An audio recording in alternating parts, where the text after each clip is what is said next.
Astaghfirullah. Bismillahirrahmanirrahim. Assalamualaikum warahmatullahi wabarakatuh.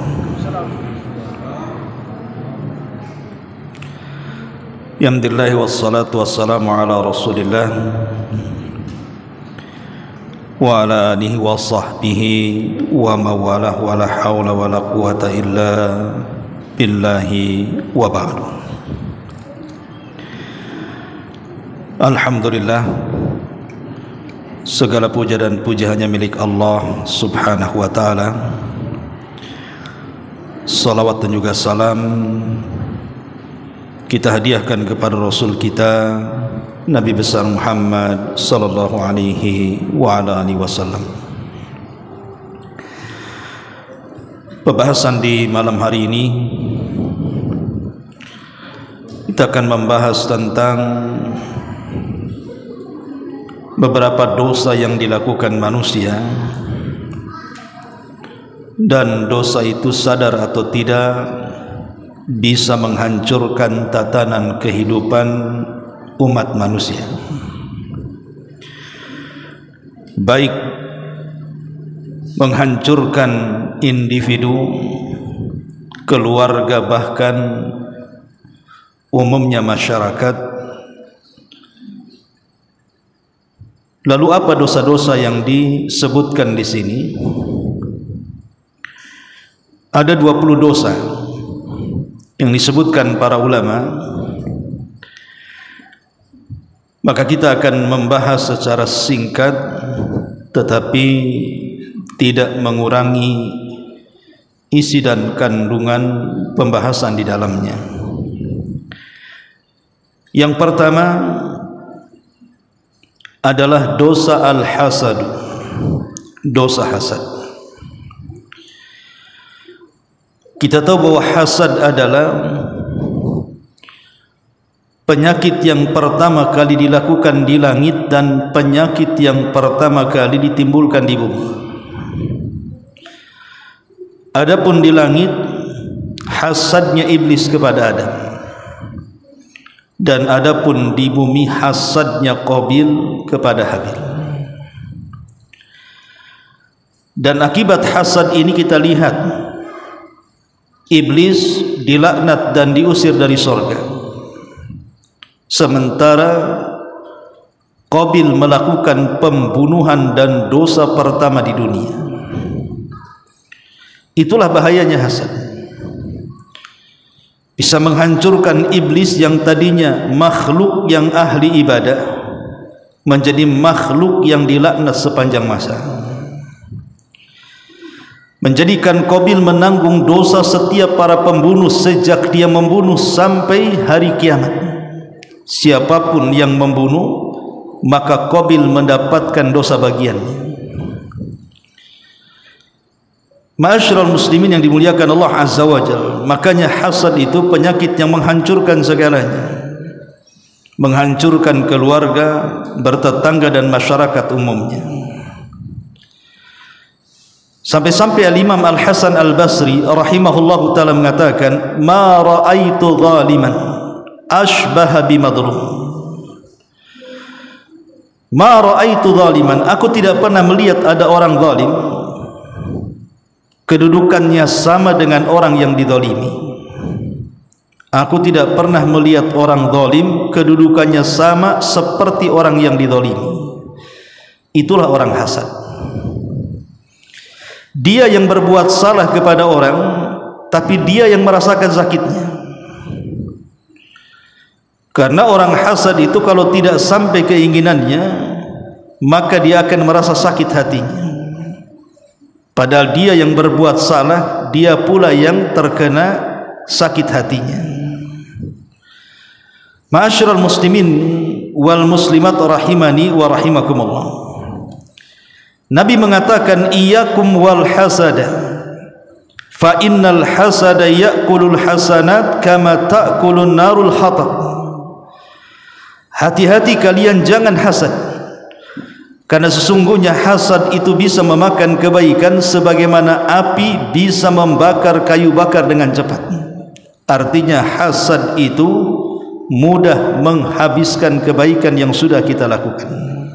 Ini yang pertama. Kemudian yang kedua, al-bukhlu, kebakhilan. Al-Imam Ibnul Qayyim rahimahullahu ta'ala mengatakan bakhil itu tidak mesti dalam harta. Ada orang fakir yang berhajat kepada bantuan kita, tidak mau membantunya. Bukan hanya sebatas itu bakhil itu, tetapi bakhil itu banyak macamnya. Dan di antara manusia yang paling bakhil di dunia, pertama adalah bakhil dengan ilmu. Dia tidak mau menyampaikan kebenaran. Yang kedua, bakhil untuk memuji Allah. Tidak mau memuji Allah subhanahu wa ta'ala dengan menyebutkan nama-namanya yang indah dan sifat-sifatnya yang mulia. Kemudian yang ketiga, bakhil untuk tidak bersalawat kepada Nabi SAW. Sampai-sampai Rasul mengatakan, al-bakhilu, orang yang bakhil itu, alladzi man dzukirtu indahu falam yusalli alayya. Orang yang bakhil, kata Rasul, adalah orang yang namaku disebut di situ, tapi dia tidak pernah bersalawat kepadaku. Jadi orang yang meninggalkan salawat adalah sebakhil-bakhilnya orang bakhil. Kemudian yang keempat, bakhil tidak mau mengucapkan salam. Bakhil tidak mau mengucapkan salam.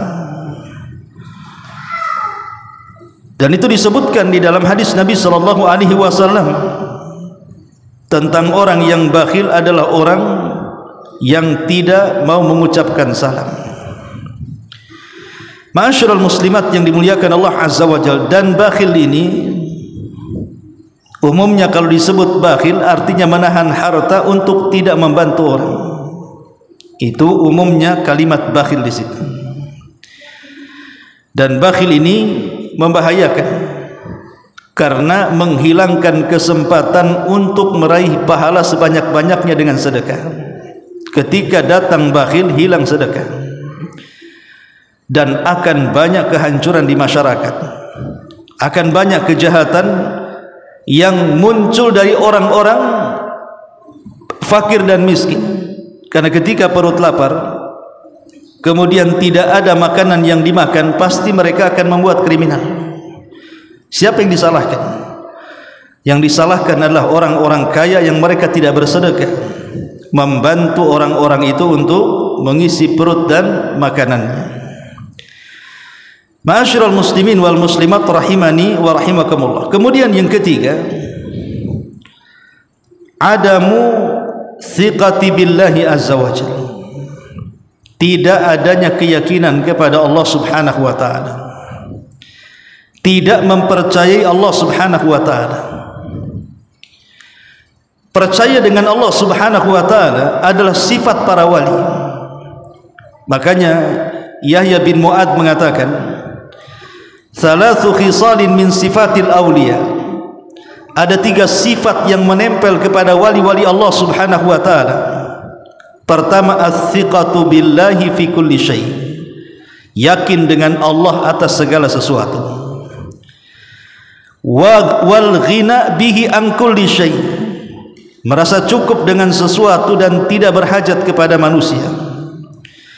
Dan yang ketiga, warruju ilaihi min kulli syai', dan dia kembali merasa bersalah apabila dia melakukan hal-hal yang salah akan segala sesuatu. Nah, di sini disebutkan bahwa di antara sifat-sifat wali adalah as-thiqatu billah, yakin dengan Allah. Tapi betapa banyak di antara kita yang tidak yakin dengan Allah.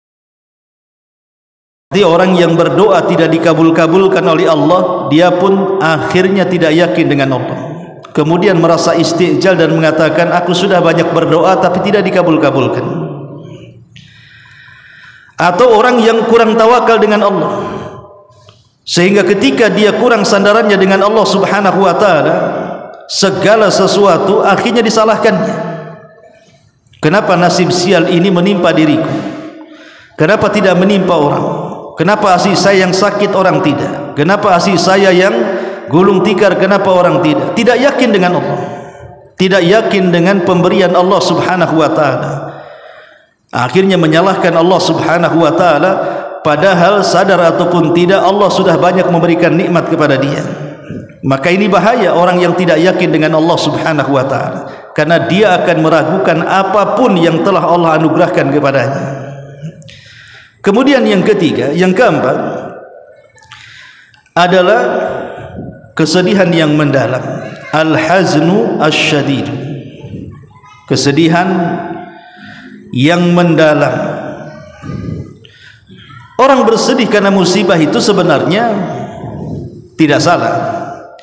Nabi SAW pernah bersedih ketika kematian putranya Ibrahim, karena di usia tuanya mendekati ajalnya.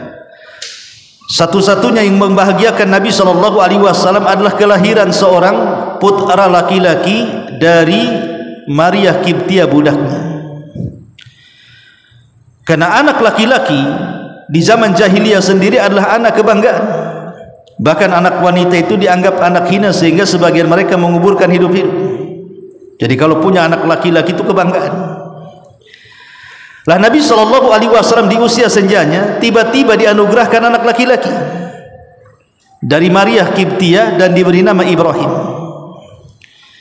Tetapi sayang, di usia 1 tahun 8 bulan Ibrahim pun sakit yang mengakibatkan kematiannya.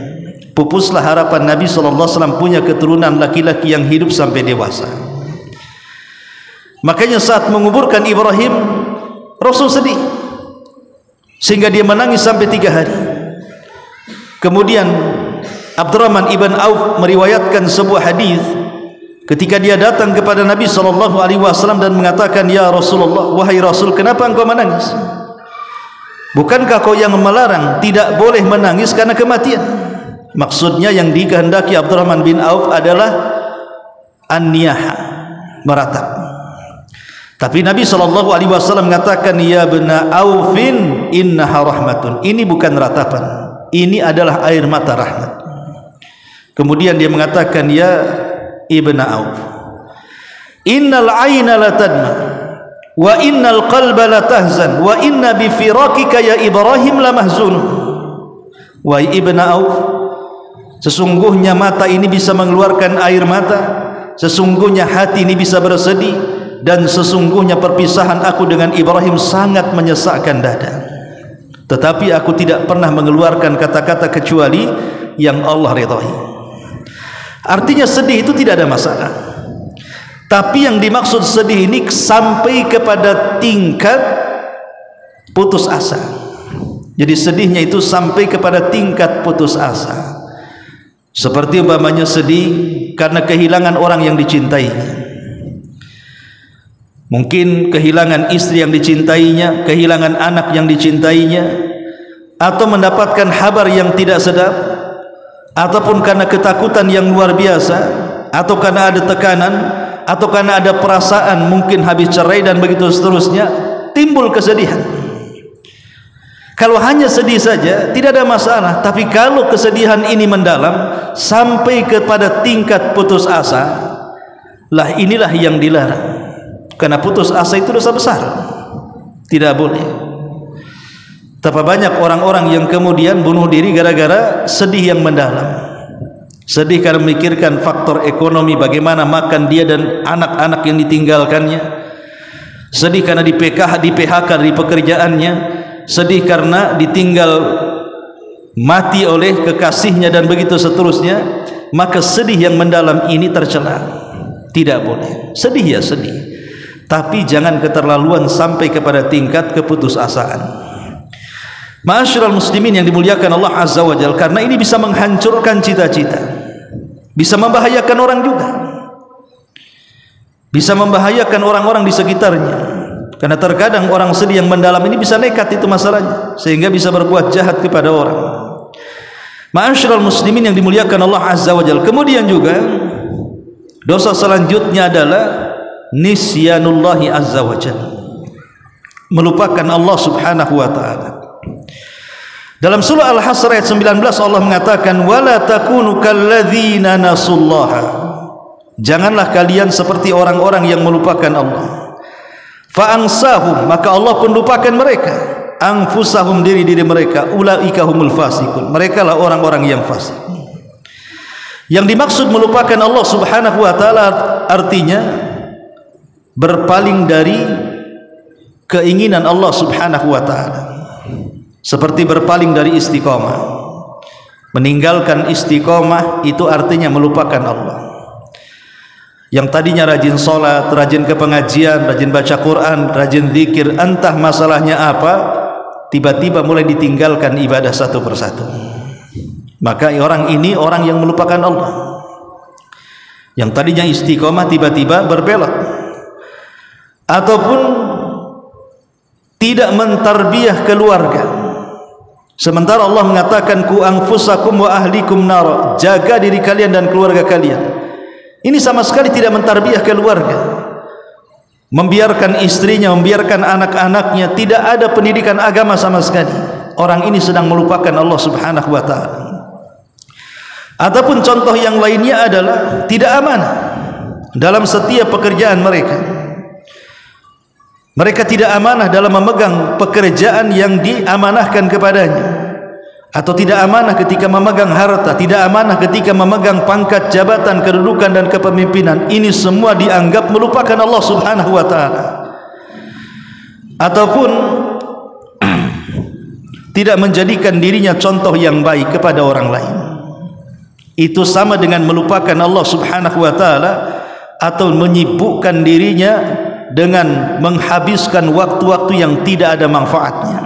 Maka ini semua bagian daripada melupakan Allah Subhanahu wa taala. Allah larang perkara-perkara ini dalam firman-Nya, la wala takunu kalladzina nasullah. Jangan kalian seperti orang-orang yang melupakan Allah, karena mereka digolongkan orang-orang fasik. Ma'asyiral muslimin wal muslimat rahimani wa rahimakumullah. Kemudian juga yang selanjutnya adalah al-ujbu wal kibru. Ujub, merasa bangga. Al-kibru artinya kesombongan. Abdullah bin Mas'ud radhiyallahu anhu mengatakan, al-halaku fi thnataini. Orang itu bisa hancur karena dua perkara. Kata Abdullah bin Mas'ud, kenapa orang itu bisa binasa, bisa hancur? Itu dikarenakan dua perkara. Pertama, al-qunut, putus asa dari rahmat Allah. Dan yang kedua, al-ujbu, ujub. Ujub, merasa bangga diri. Dua-duanya menghancurkan umat manusia, dua-duanya menghancurkan pahala. Orang yang berputus asa tidak ada kesempatan untuk diampuni dosa-dosanya, karena orang yang berputus asa itu menghalangi dirinya dari tobat. Umpamanya orang ini berbuat jahat dari sejak dia balik sampai mendekati kematiannya, tidak ada dia pernah melakukan kebaikan, kehidupannya hanya jahat dan jahat saja. Setan datang memberikan was-was. Ketika dia hendak bertobat, setan berikan was-was, Allah tidak akan mengampuni dosamu, dosamu sudah sekandang, segudang, selangit, setinggi awan, dan begitu seterusnya. Akhirnya dia putus asa dan tidak mau bertobat karena merasa dosanya sudah membumbung ke langit. Ketika dia tidak mau bertobat karena keputusasaan, apa yang terjadi? Dia tidak bisa memperbaiki dirinya dengan Allah. Maka putus asa itu yang menghancurkan kehidupan kebahagiaan dia di akhirat, karena itu penghalang tobat. Yang kedua, ujub. Orang yang ujub itu menghancurkan pahala. Makanya ada istilah, seandainya ada orang yang berbuat maksiat sepanjang hayatnya, kemudian dia ingin bertobat dan menangis kepada Allah, jauh lebih baik dibandingkan orang yang sejak awal kelahirannya sampai mendekati kematiannya beramal soleh, tapi sayang dia membanggakan amalannya. Jadi orang yang menangis karena takut kepada Allah akan dosanya jauh lebih baik dibandingkan orang yang berbangga dengan seluruh amal kebaikannya. Ujub ini menghancurkan diri sendiri. Termasuk juga sombong. Sombong adalah penyakit syaitan. Penyakit syaitan yang mengatakan di hadapan Adam, ana khairun minhu, saya lebih baik dibandingkan dia. Makanya kata para ulama, kalimat ananiyah, kalimat akuisme, sayaisme, saya, itu alamat kibar, kesombongan. Karena kalimat itu diucapkan yang mengawalinya adalah iblis. Saya lebih baik. Maka kalau ada orang yang membanggakan dengan kalimat saya, kalimat ana, kalimat aku, kalimat gue dan begitu seterusnya, ini alamat kesombongan. Kalau tidak karena saya, kalau bukan karena saya, tahukah saya, dia tidak tahu siapa saya, dan begitu seterusnya. Nah, kalau sedikit saya, ini sesungguhnya penyakit iblis. Karena iblis sombong itu diawali dengan kalimat ana, saya ya. Maka ananiyah ini payah dalam Islam, tidak boleh, karena itu pemicu kesombongan. Ma'asyiral muslimin wal muslimat rahimakumullah. Kemudian yang selanjutnya adalah menyia-nyiakan waktu, tidak memanfaatkan waktu dengan baik.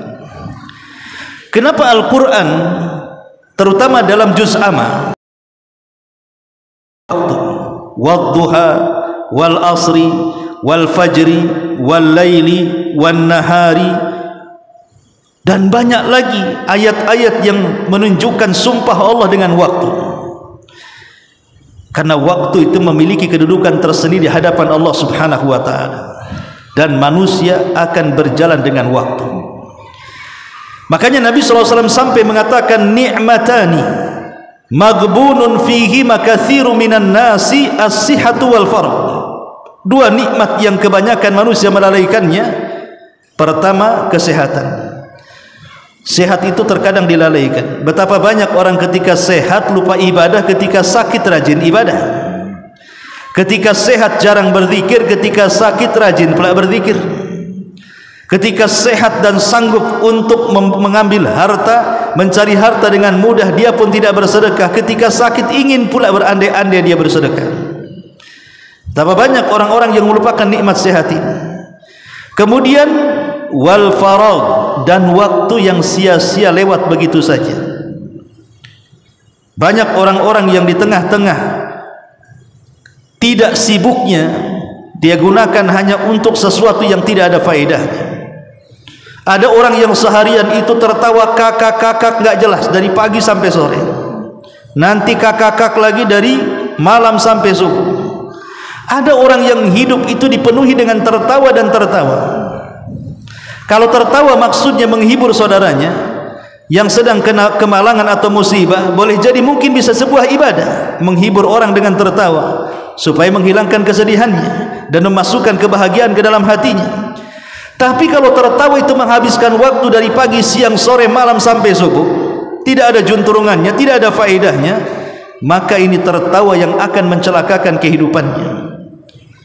Karena nanti dalam catatan Raqib dan Atid hanya WK gitu aja ya, kalau istilah ketawa itu ya. Ya.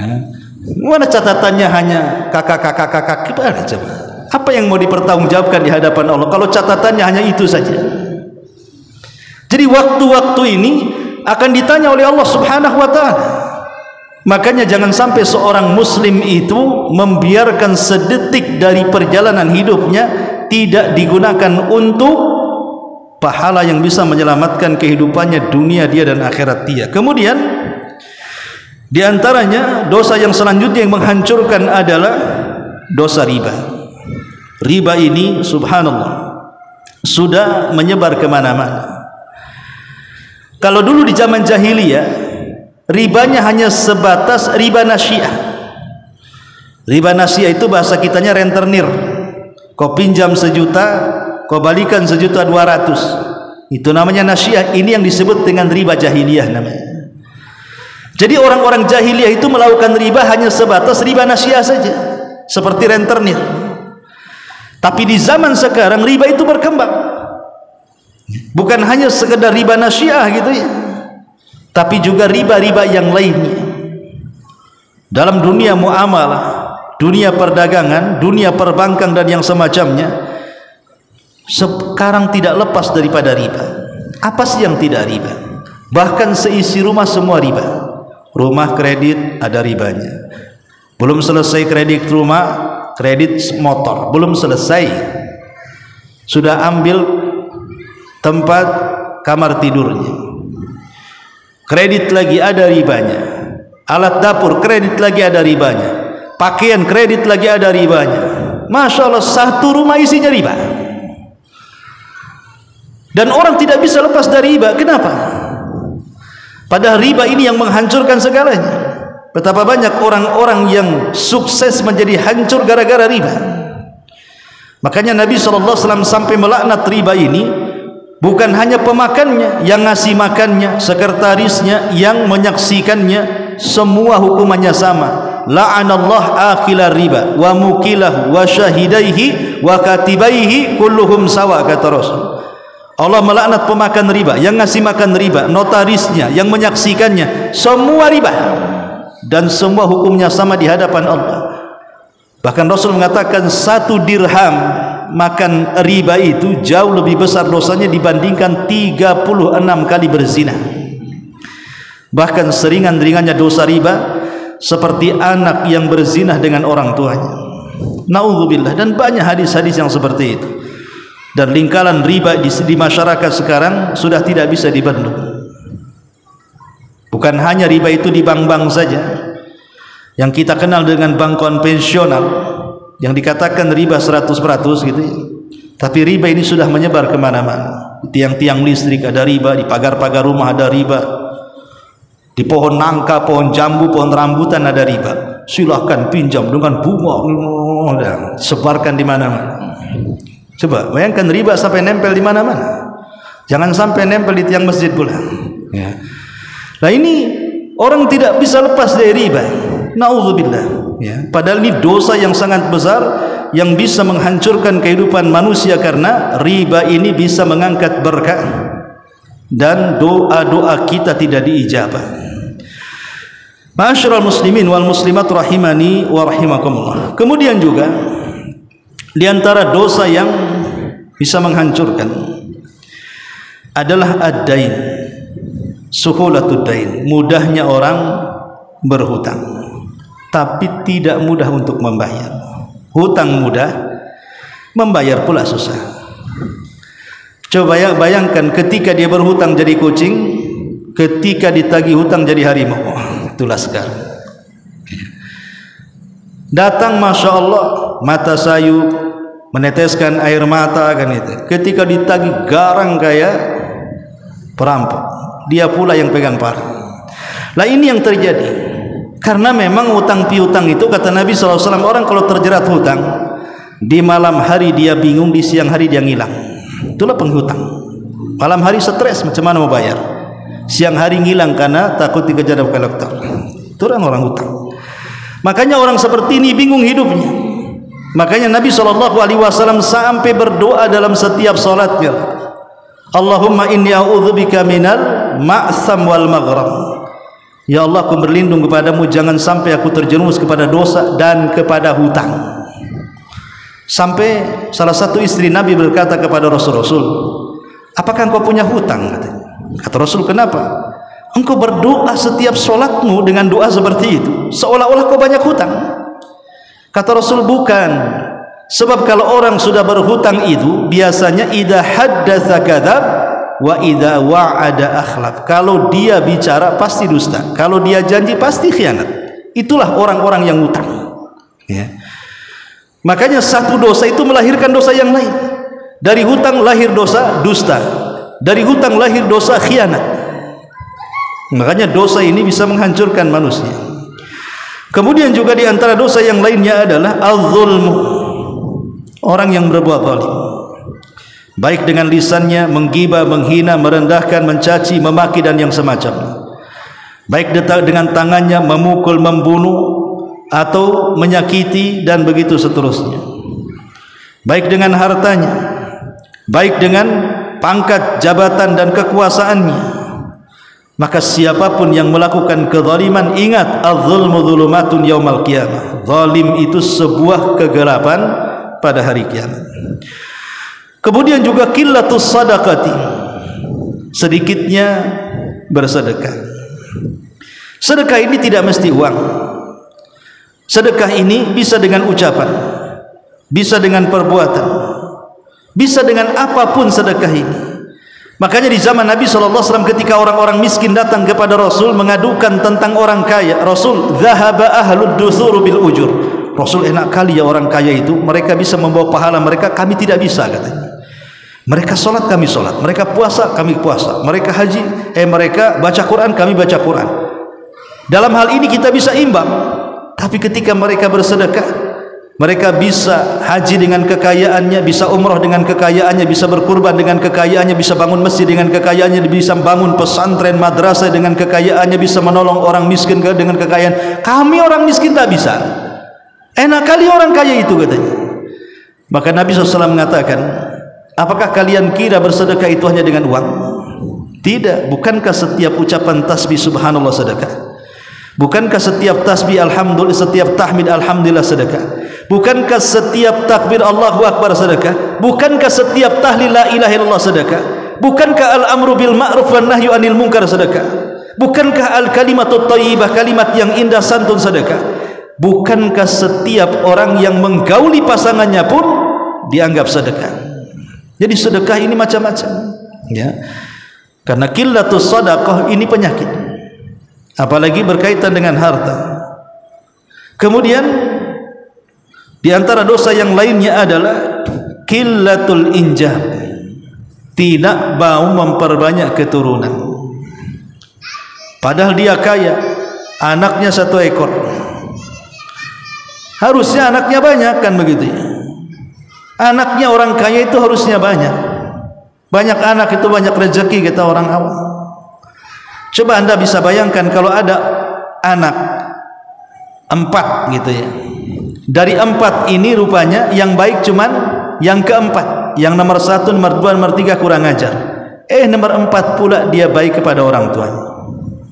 Itu punya anak 4 itu, yang 3 jahat, yang 1 pula yang baik. Ada kesempatan dari keempat-empatnya ada yang baik, atau 5 atau 6. Adalah kesempatan dari 1, 2 dari anak kita itu ada yang baik.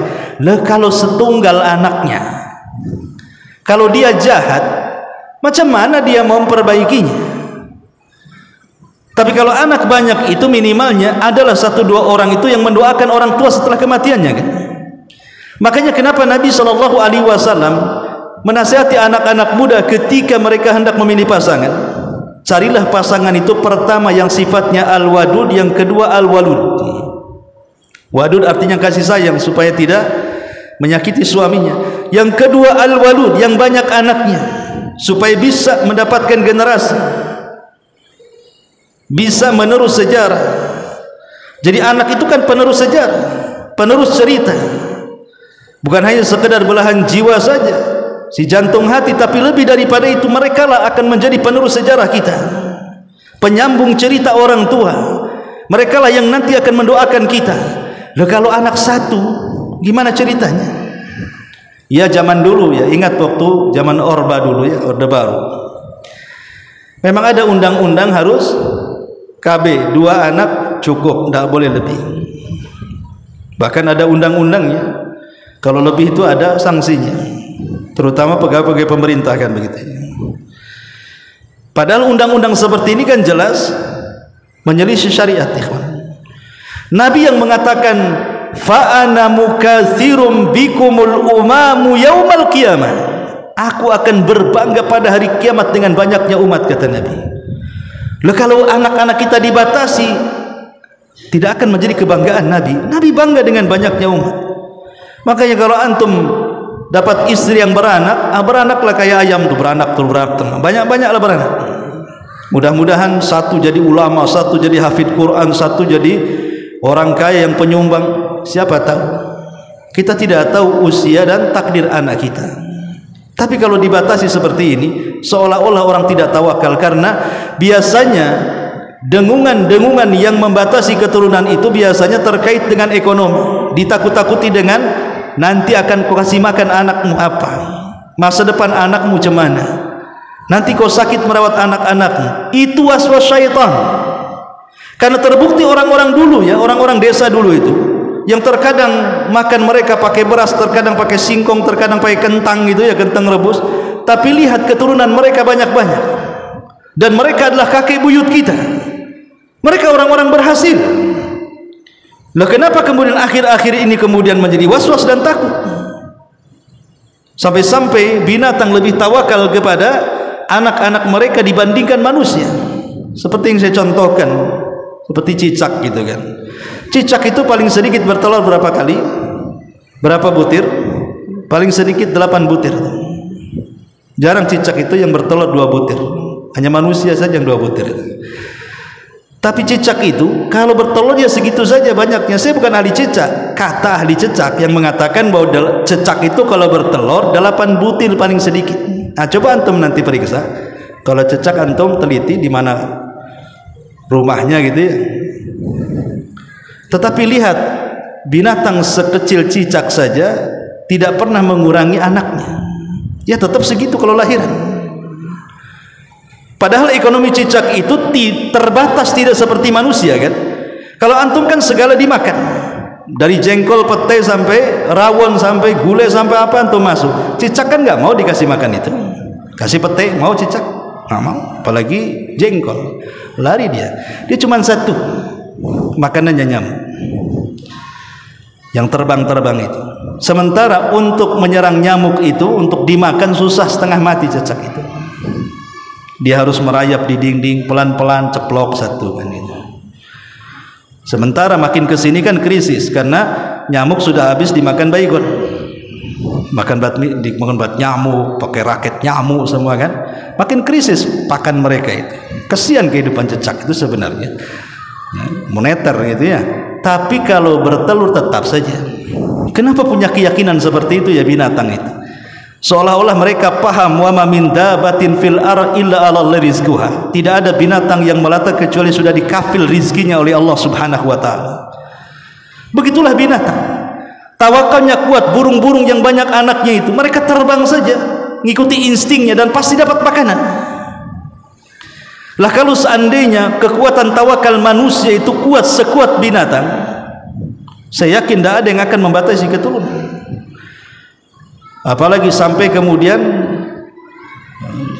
mengancam gitu ya, laki-laki harus dikurangi, dikasih obat supaya keturunannya tidak banyak. Ini undang-undang yang tidak jelas. Kemudian di antara dosa yang lainnya adalah la yu'minu bil qada'i wal qadar. Tidak beriman dengan putusan dan takdir Allah Azza wa Jalla. Ada dalam kehidupan manusia itu orang yang tidak ridho dengan pemberian. Jadi kalau diberikan sedikit murka dan marah, kalau diberikan banyak seolah-olah Allah sedang sayang dengan dia. Orang ini tidak yakin dengan takdir. Orang-orang yang tidak yakin dengan takdir itu hidupnya akan stres, dipastikan hidupnya bingung. Tapi orang yang yakin dengan takdir, sesusah apapun hidup dia akan bawaannya tenang saja. Kenapa? Semua sudah dicatat. Sebelum dia diciptakan 500 tahun sebelum Allah menciptakan langit dan bumi.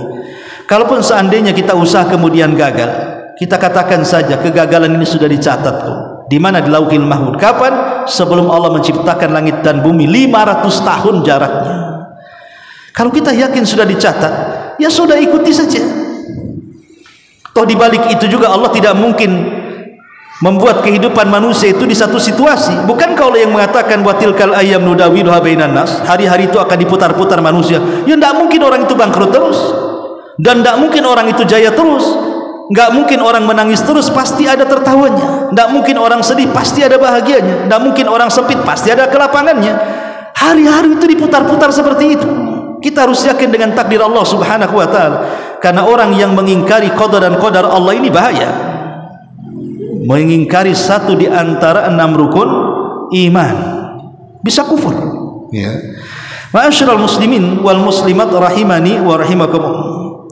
Kemudian dosa apa lagi? As-sukhriyatu wal istihza.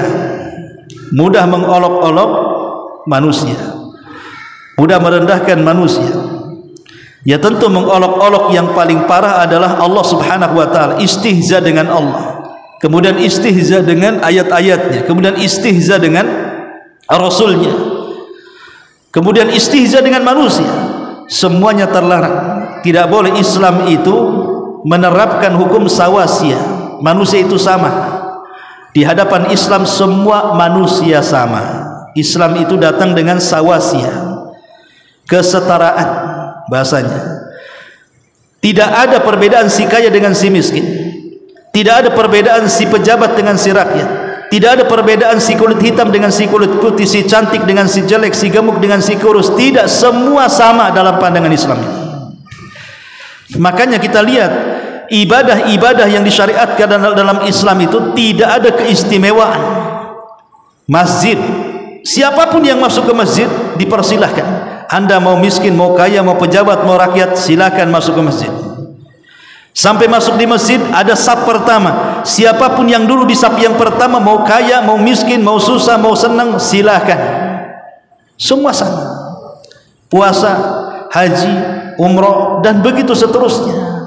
Sampai orang mati dalam Islam itu kain kafannya juga sama. Lalu apa yang membedakan manusia dalam Islam itu? Kalau bukan karena kekayaannya, kalau bukan karena pangkat dan jabatannya. Allah tegaskan dalam Al-Quran, inna akramakum indallahi atqakum. Kemuliaan dalam Islam itu hanya ada pada takwa. Kenapa kemudian dalam Islam itu ada sifat kesetaraan sawasiyah di antara manusia, supaya jangan merendahkan satu dengan yang lainnya, jangan mengejek satu dengan yang lainnya. Toh kita sama-sama Bani Adam, wa karramna Bani Adam, dan Bani Adam semua dimuliakan oleh Allah Subhanahu wa taala. Kemudian juga di antara dosa yang lainnya adalah sahibus, berkawan dengan orang jahat. Ada istilah para ulama, orang kalau berkawan 40 hari dengan orang jahat, dipastikan dia jahat. Sama dengan orang berkawan 40 hari dengan orang baik, dipastikan dia baik. Karena biasanya as-sahibus sahib, kawan itu mudah narik ke positif ataupun ke negatif. Kemudian secara singkat, di sana ada zina, di sana ada sariqah.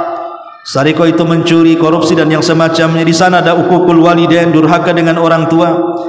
Bahkan yang lebih parah dari itu semua yang kita jelaskan, di sana ada tarkul wajibat, meninggalkan kewajiban, seperti meninggalkan salat, puasa Ramadan, zakat ataupun haji. Bahkan yang lebih parah, terjerumusnya kepada kesyirikan dan bid'ah. Ini dosa yang paling parah yang bisa menghancurkan tatanan kehidupan manusia.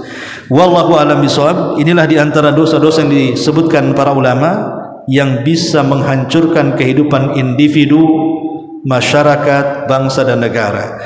Wallahu a'lam bishawab. Subhanakallahumma bihamdika asyhadu an la ilaha illa anta astaghfiruka wa atubu ilaik. Allahu ta'ala alam. Assalamualaikum warahmatullahi wabarakatuh.